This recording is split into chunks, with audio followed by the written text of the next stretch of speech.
Shalom saudaraku yang saya kasihi dalam Tuhan, salam sejahtera bagi kita semua. Mari sebelum kita mendengarkan firman Tuhan, kita bersatu hati, kita berdoa. Bapa di surga, Bapa yang kami panggil di dalam nama Tuhan Yesus Kristus, kami bersyukur buat hari yang baru ini, kalau kami ada sebagaimana kami ada, semua karena kasih setiamu. Saat ini Tuhan, kembali lagi kami anak-anak-Mu, kami akan mendengarkan dan merenungkan firman Tuhan. Berkatilah kami, berikanlah kami hikmat-Mu agar kami boleh mengerti setiap firman yang akan kami dengar. Di dalam nama Tuhan Yesus kami berdoa. Amin. Renungan firman Tuhan hari ini berjudul, Memikirkan Perkara yang di Atas. Ayat firman Tuhan terambil dalam Kolose 3 ayat 1-11.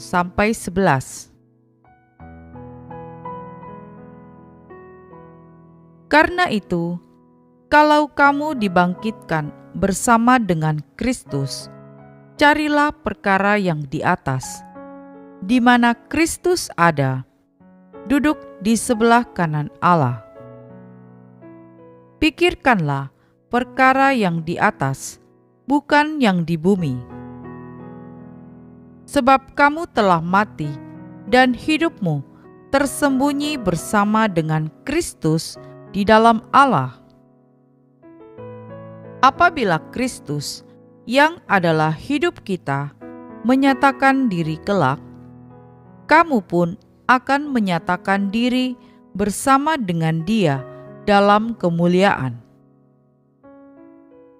Karena itu, matikanlah dalam dirimu segala sesuatu yang duniawi, yaitu percabulan, kenajisan, hawa nafsu, nafsu jahat, dan juga keserakahan, yang sama dengan penyembahan berhala.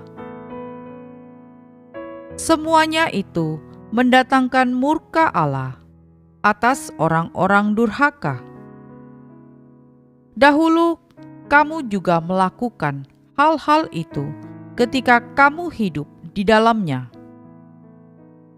Tetapi sekarang, buanglah semuanya ini, yaitu marah, geram, kejahatan, fitnah, dan kata-kata kotor yang keluar dari mulutmu. Jangan lagi kamu saling mendustai, karena kamu telah menanggalkan manusia lama serta kelakuannya, dan telah mengenakan manusia baru yang terus-menerus diperbaharui untuk memperoleh pengetahuan yang benar menurut gambar Khaliknya.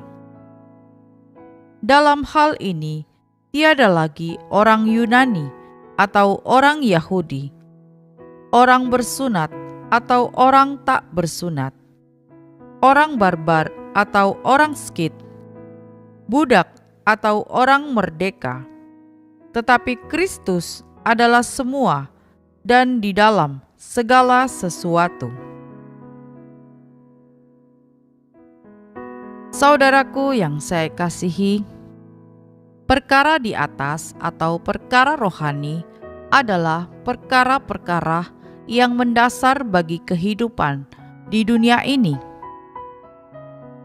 Misalkan kalau kita menyadari bahwa roh kita kekal dan satu hari kelak kita harus mempertanggungjawabkan kehidupan kita kepada Tuhan, maka kesadaran itu akan mempengaruhi cara hidup, gaya hidup, tingkah laku, perkataan, dan pikiran kita.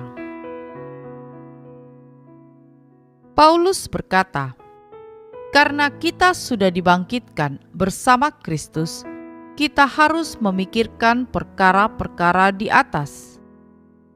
Kita sudah disatukan dengan Kristus bersama kematiannya.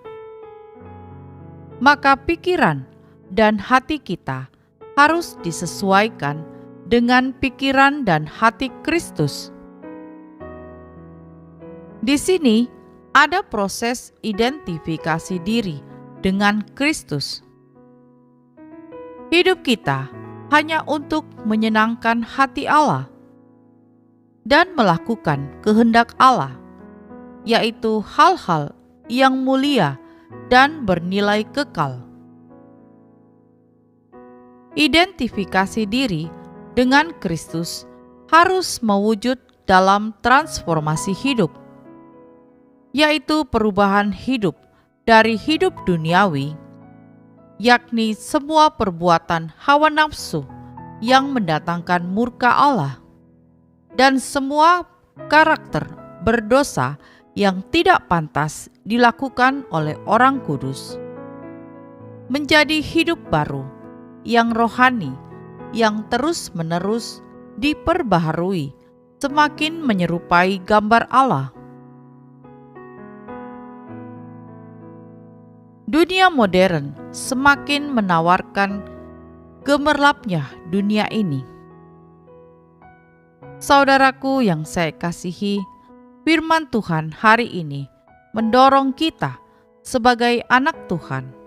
Kita harus melakukan proses identifikasi diri dengan Kristus secara terus-menerus dengan cara berdoa dan membaca firman.